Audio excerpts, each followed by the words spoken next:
So just going through this again, the Taylor series can be a bit confusing if you're not familiar.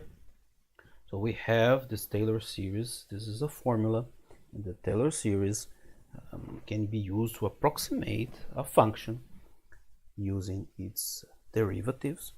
We have these factorials, and we have this to the power something. Then the function is evaluated at a point. We will choose that this point will be 0, and when we evaluate at this point 0, the series is called the Maclaurin series. So we will use this formula to approximate the sine function. So we see that we have many derivatives here, so this is why we just calculated some derivatives, so we can have an intuition on what's going on, and we see this relation here. Then we will calculate these derivatives at point t equals to 0. We get these values, and then we will just replace here the values. So this is the factorials of m goes from 0 to a number of coefficients we will use. So depending on the precision we want to achieve, we need to use more coefficients, but we can also take advantage of the sine wave symmetry and periodicity.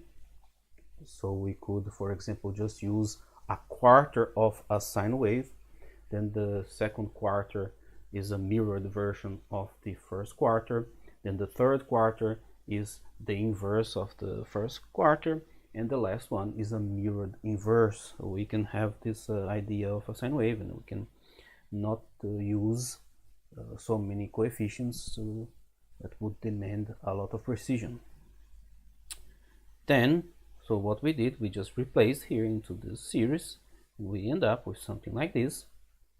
And we can also simplify this or expand, and we see this relation that this is always a multiplication with the previous coefficient. So we can also use this into our advantage. So this formula is exactly the same.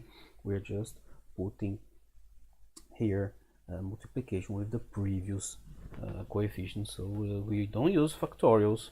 We already calculate this. So when we just need to calculate these values here, and we can do many different optimizations to achieve our result.